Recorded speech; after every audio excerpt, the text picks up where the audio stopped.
ఆప్కి అదాలత్లో Congress leader Sachin Pilot మీద పెట్టే ఆరోపణలు ఈయన రాజస్థాన్లో కాంగ్రెస్ ఓటమికి ముఖ్య కారణమని. సచిన్ పైలట్, అసెంబ్లీ ఎలక్షన్లో కాంగ్రెస్ పార్టీ ఓడిపోయింది. మీ లీడర్స్ ఏమంటున్నారంటే, మీరు అశోక్ గెహ్లోట్తో గొడవ పడకుండా ఉండుంటే, మీ ఇద్దరు కలిసి పనిచేసుంటే ఈ పరిస్థితి వచ్చేది కాదంట. ఇలా చూడండి, మేము 3 స్టేట్స్ ఎలక్షన్స్ లో ఓడిపోయాం. అది నిజంగా నాకు ఎంతో బాధ. ఓటమిని ఒప్పుకుంటున్నాం. అది ఎందుకంటే ఎంపీలో, ఛత్తీస్గఢ్లో, రాయ్గఢ్లో, రజత్ సార్ రాజస్థాన్లో 2023లో అక్కడ 200 సీట్స్ ఉన్నాయి. ఈసారి మేము దాదాపుగా 70 సీట్ల వరకు సాధించాం. మీరు చులకన చేశారు. నా వల్లే అక్కడ గొడవలు జరుగుతున్నాయని అలా నా మీద నింద మోపారు. నేను ఇలా చేస్తే అలా చేస్తే గెలవచ్చని చెప్పారు. ఒక నిమిషం పాటు మీరు చెప్పిందని నేనే ఒప్పుకుంటాను. సో 2023 గురించి మనం మాట్లాడుకుంటున్నాం. 2013లో 200 సీట్లకి ఒక్కరే గెలిచారు. అప్పుడు నేనేమీ చేయలేదు కదా. దానికంటే ముందు 50 సీట్లు వచ్చాయి. అందుకని ఇవన్నీ చెప్పడం ఎంతో సులభం అండి. ఎలక్షన్లో గెలిస్తే మేమేం చెప్తాం? అప్పుడు మాత్రం పొగడరు, అప్పుడు మీ వల్ల గెలిచారని చెప్పరు. సో ఇదంతా, ఈ విషయాలన్నీ ఎలా ఉన్నాయంటే, ఈ ఎలక్షన్కి మేమంతా కలిసి కష్టపడ్డాం. తర్వాత 30 ఇయర్స్ అక్కడ 5 సంవత్సరాలు బీజేపీ, 5 సంవత్సరాలు కాంగ్రెస్. అందుకని ఈ పార్టీని నిలబడాలంటే మేము ఖచ్చితంగా కష్టపడాలి. కష్టపడి గెలిచాం. మా అందరి లోపల కూడా కొన్ని ఇష్యూస్ ఉన్నాయి, అయినా సరే గెలిచాం. మేమంతా కూర్చొని మాట్లాడుకున్నాం. ఖర్గే సార్, రాహుల్ సార్, మేమంతా కూర్చొని డిస్కస్ చేశాం. జరిగింది ఏదో జరిగిపోయింది, ఇక రాబోయే ఎలక్షన్స్ లో మనం అంతా కష్టపడాలి. కఠినంగా శ్రమించాం. కానీ దురదృష్టవశాత్తు పబ్లిక్ కి దగ్గర అవ్వలేకపోయాం. కానీ మా ఓట్ పర్సెంటేజ్ అనేది ఉంది కదా, అది కొద్ది కూడా తగ్గలేదు. మా 40% ఓట్లున్నాయి, కానీ బీజేపీ కంటే 1.5% తగ్గింది. మేము సంపూర్ణంగా ఓడిపోలేదు. మా నమ్మకం వమ్ము కాలేదు. గెలుపోటములు సహజమే. మాకు 70 సీట్లు లభించాయి. ఇంకొక విషయం మీకోసం మాత్రమే ఇది చెప్తున్నాను. ఎలక్షన్ ముగిసిన వెంటనే బీజేపీ గవర్నమెంట్ని స్థాపించింది. 3 వారాల్లో అక్కడ బై ఎలక్షన్స్ జరిగాయి, తెలుసు కదా. ఆ ఎలక్షన్స్ లో ఎవరైతే బీజేపీకి సపోర్ట్గా ఉన్నారో వాళ్ళని బీజేపీ మంత్రిని చేసింది. కానీ ఎలక్షన్స్ రిజల్ట్ వచ్చినప్పుడు 12,000 ఓట్ల మెజారిటీతో కాంగ్రెస్ అభ్యర్థి గెలిచారు. అదేంటంటే పబ్లిక్ 3 వారాల్లోనే అక్కడున్న ప్రజలు ప్రతి ఒక్కరికి తెలియపరిచారు. ఏమని చెప్తాం? ఆయన ఎమ్మెల్యే కూడా కాలేదు, కానీ మంత్రిని చేసేశారు. కానీ ఎలక్షన్స్ లో ఓడిపోయారు. అక్కడక్కడ క్యాంపెయిన్ చేశాం. ప్రతి ఒక్క లీడర్ కూడా వచ్చారు. ఇంకో విషయం చెప్పాలనుకుంటున్నా. ఎప్పుడు అశోక్ గెహ్లోట్ కొడుకు వైభవ్ అసెంబ్లీ ఎలక్షన్ లో ఓడిపోయినప్పుడు పబ్లిక్ లో చెప్పాడు, ఎలా ఓడిపోయానో సచిన్ దగ్గర అడగండి అని. అదేంటంటే ఆయనకి ఒక కొడుకున్నారు. ఆ అబ్బాయిని నేను నా కమిటీలో ఉంచుకున్నాను. చాలా బాగా కష్టపడ్డాడు. అప్పుడు దురదృష్టవశాత్తు మేము అన్ని సీట్లని కోల్పోయాం. దాంతోపాటు మీరు చెప్తున్నారు కదా, ఈ కుట్రల్ని మీరు చేయలేదు, వాళ్ళు చేశారు. అందుకనే ఆ బదులు వాళ్ళకి చెప్పుకుంటాను. మీరు చెప్పిన దానికి మాత్రమే బదులు చెప్తాను. కానీ ఇప్పుడు గెలుపోటములు వస్తూ ఉన్నాయి. కానీ అప్పుడు ఆయన ఏం చెప్పారంటే, నాకు ఆశ్చర్యంగా అనిపించింది, అది ఆయనకు చెందిన సీట్. అప్పుడు మీకు ఆశ్చర్యంగా ఉండేది, కానీ ఇప్పుడు ఆయన ఏం చెప్తున్నాడంటే, సచిన్ పైలట్ పార్టీకి ద్రోహం చేసి అమిత్ షా ఒళ్ళు వెళ్ళి కూర్చున్నాడంట. చాలా బాగుంది. ఇది వచ్చేసి ఆయనైతే చెప్పలేదు. నా శత్రువులే కొంతమంది ఇలా చెప్తున్నారు.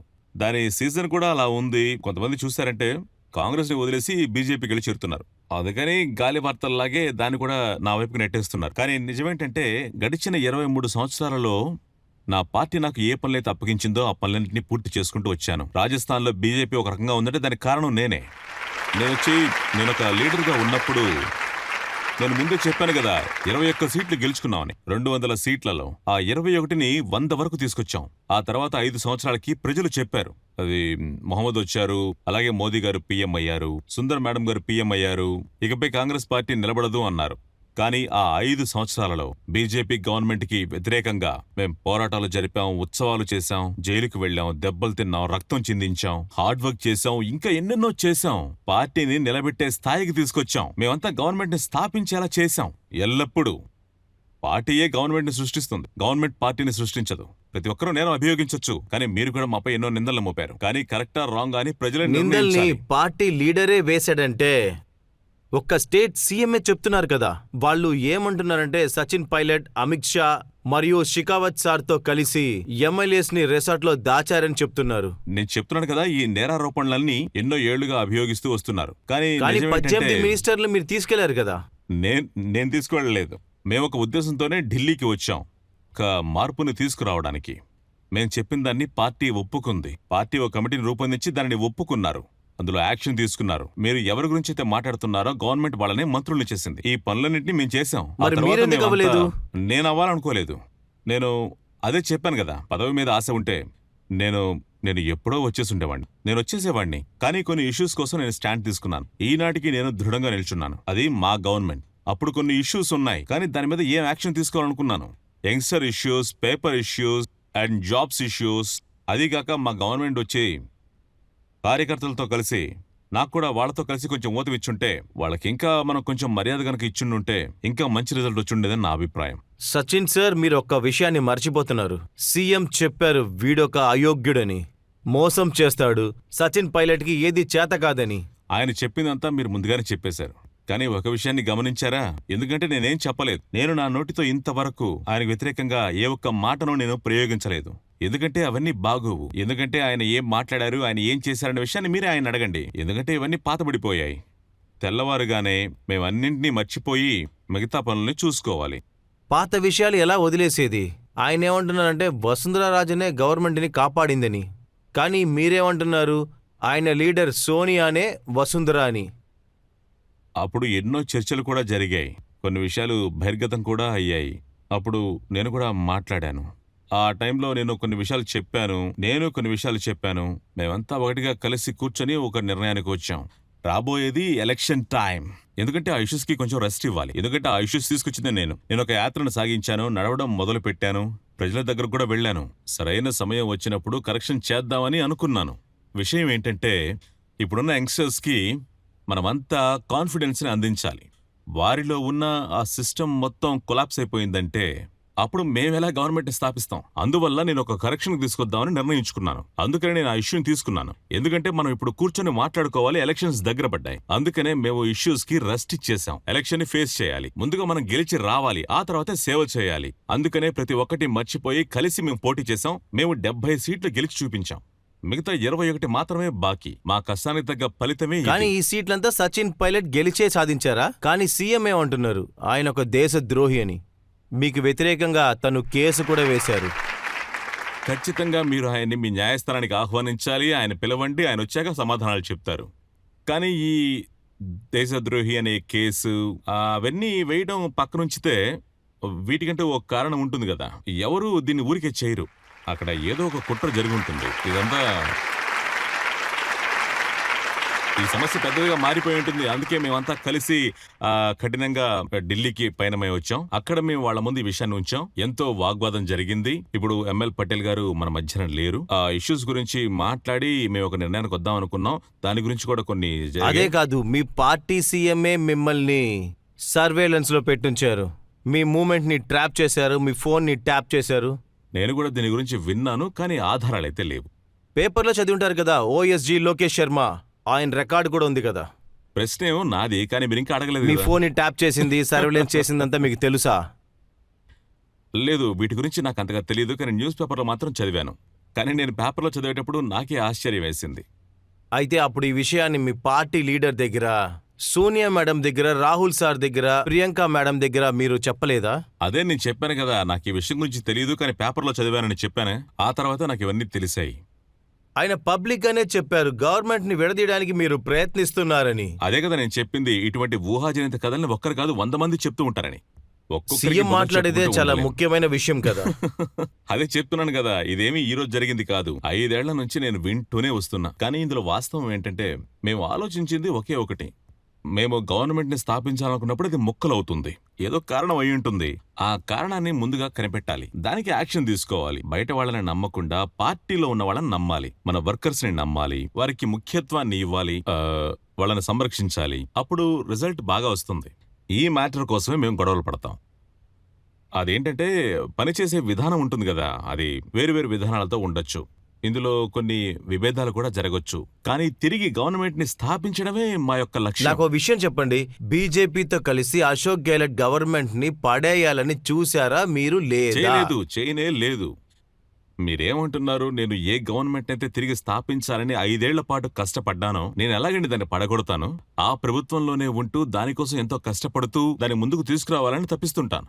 మీరు సీఎం అవ్వాలని ఆశపడ్డారు, కానీ అశోక్ గెహ్లోట్ మిమ్మల్ని అవుట్ చేసేశాడు. నేను డిప్యూటీ సీఎంగానే కదా ఉంది.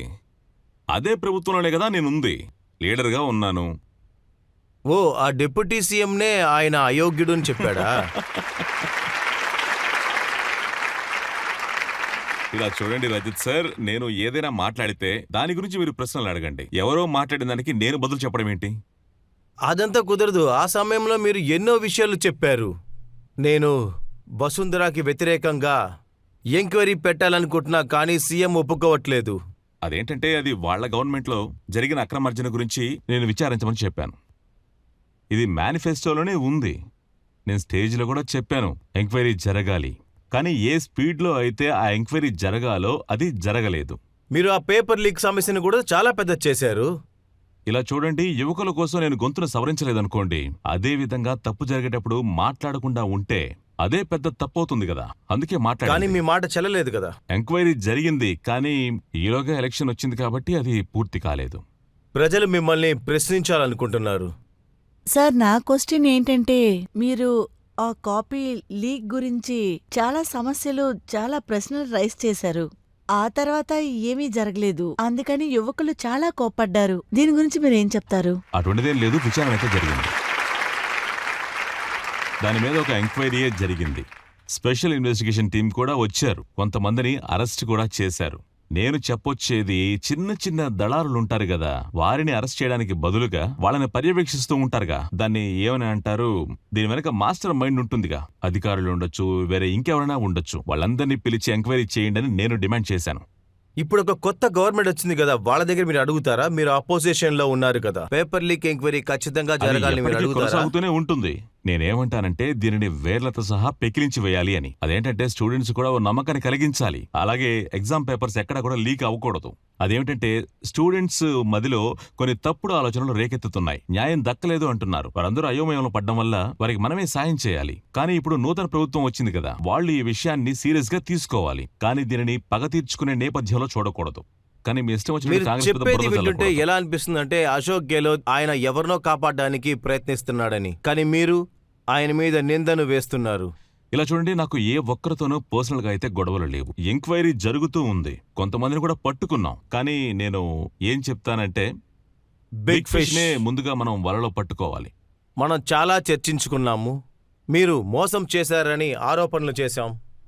కానీ మీ మ్యాటర్ సెటిల్ అయిన వెంటనే పార్టీ హైకమాండ్ అశోక్ గెహ్లోట్ని ఢిల్లీకి తీసుకొచ్చి పదవిని ఇవ్వాలనుకున్నారు.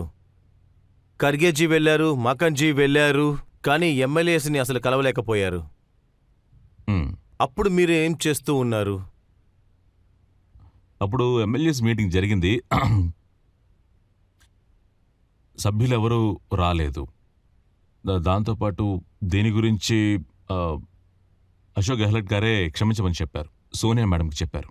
మీటింగే జరగలేదు. మొదటిసారే ఈ విధంగా జరిగినట్టు చెప్పొచ్చు. సో దీనికోసమే ఆయన క్షమాపణ అడిగారు. 10 పబ్లిక్గా అడిగారు. ఆ సమయంలో ఆయన మేడం గారికి అన్ని విషయాలు చక్కగా వివరించారు. కానీ బాధ కలిగిన విషయం ఏంటంటే అసలు మీటింగే జరగలేదు. మీ సపోర్టింగ్ ఎమ్మెల్యేస్ ఉన్నారు కూడా, వాళ్ళు కూడా అక్కడికి వెళ్ళలేదు. చూడండి, ఇందులో మీది నాది అంటూ ఏవీ లేదు. అది కాంగ్రెస్ పార్టీకి చెందిన మీటింగ్. అక్కడ ప్రతి ఒక్కరూ ఒకటిగా కలవాలి. కొంతమంది వల్ల, అంటే కొంతమంది లీడర్స్ వల్ల అక్కడ ఆ మీటింగ్కి అడ్డంకులు ఏర్పడ్డాయి. ఏం జరగలేదు. అందుకని నేరుగా అందరం కలిసి బయటకు వచ్చేసాం. దానికి ఒక రిపోర్ట్ని అందించాం. అందరం కలిసి మాట్లాడడానికి మళ్ళీ ఢిల్లీ వెళ్ళాం. ఆయన తన స్టేట్మెంట్ని డైరెక్ట్గా సోనియా మేడంకి ఇచ్చుండొచ్చు. ఆ తర్వాత ఖర్గే సార్ దగ్గర. అప్పుడు సోనియా మేడం గారు ప్రెసిడెంట్గా ఉన్నారు. అప్పుడు ఆ మీటింగ్ జరగకపోవడమే పెద్ద తప్పుగా మారింది. మీటింగ్ జరుగుంటే ఏదో ఒక నిర్ణయానికి వచ్చేసేవారు కదా. కానీ మీటింగ్ జరగలేదు, అదే కదా తప్పు. నేను అశోక్ గెహ్లోట్ ఇంటర్వ్యూ చూశాను. అందులో ఆయన ఏమన్నారంటే, ఆ మీటింగ్ జరగడానికి ముందే సచిన్ పైలట్ ని ముఖ్యమంత్రి చేయాలని అందరూ అన్నారని చెప్పారు. కాంగ్రెస్ హైకమాండ్ కూడా ఇదే ఇష్టమని ఆయన చెప్పారు. కానీ ఏ వ్యక్తి అయితే ఎమ్మెల్యేస్ ని రెసార్ట్ లో దాచిపెట్టారో ఆ వ్యక్తి ఎలా సీఎం అవ్వగలడని ఆయన అడిగారు. ఏమండి ఇవన్నీ జరిగిపోయిన విషయాలండి. ఆ మీటింగ్ కనుక జరుగుంటే అన్ని విషయాలు బయటకు వచ్చాయి కదా. కానీ మీటింగ్ మీటింగ్ జరుగుంటే అసలు ఏం తెలిసేది? కానీ 2 గ్రూపులుగా ఎవరు విడిపోయేవారు కాదు. మీటింగ్ కనుక జరిగి ఉండుంటే అదే ఒక పెద్ద తప్పని నేను చెప్తున్నాను కదా. నేను అక్కడే ఉన్నాను. కానీ ఆశ్చర్యమైన విషయం ఏంటంటే సీఎంఏ ఎమ్మెల్యేస్ మీటింగ్ ని జరగనివ్వలేదు. తర్వాత క్షమాపణ అడిగారు, కానీ దాని తర్వాత కూడా సీఎంగా అతనే ఉన్నాడు. ఇవన్నీ కూడా పార్టీ నిర్ణయాలు. ఒకవేళ పార్టీ అనుకుని ఉండొచ్చు, తీసుకున్న నిర్ణయాన్ని కంటిన్యూ చేసి ఉండొచ్చు, అందులో మార్పు అనేదే లేదు. సో పార్టీ తీసుకున్న నిర్ణయాన్ని మేము కూడా ఆహ్వానించాం. మీరు ఈ విషయంగా రాహుల్ గాంధీ దగ్గర గానీ ప్రియాంక గాంధీ దగ్గర గానీ మాట్లాడారా? అడిగిన ప్రశ్ననే ఎన్నిసార్లు అడుగుతారు మహాప్రభు? ఇది జరిగి 2 సంవత్సరాలైంది, ఇంకా దాని గురించి ఆయన అడుగుతూనే ఉన్నారు. నేను ప్రతి ఒక్క విషయాన్ని తెల్ల కాగితంలో నేను మీ ముందు ఉంచుతున్నాను. ఆ రోజు మీటింగ్ జరిగి ఉండాలి, కానీ జరగకపోవడం అది మా తప్పే. కాబట్టి మా ముఖ్యమంత్రి గారు దానికి క్షమాపణ కూడా అడిగారు. ఆ మ్యాటర్ అయిపోయింది. మేము బయటకు వచ్చేసాం, ఎలక్షన్స్ వచ్చాయి. నేను మళ్ళీ అదే అడగట్లేదు. ఈ విషయంగా మీరెప్పుడు సరిగ్గా సమాధానం ఇవ్వలేదు. ఇంకా నేను ఏ విధంగా మీకు బదులు చెప్పాలండి? మీరు అడిగిన దానికి బదులు చెప్తాను. సరే, మీరు చెప్పేది ఒప్పుకుంటాను. ఇకపై మిమ్మల్ని ఏం ఇంకా అడగలేదు. అడగడానికి ఏమున్నాయండి?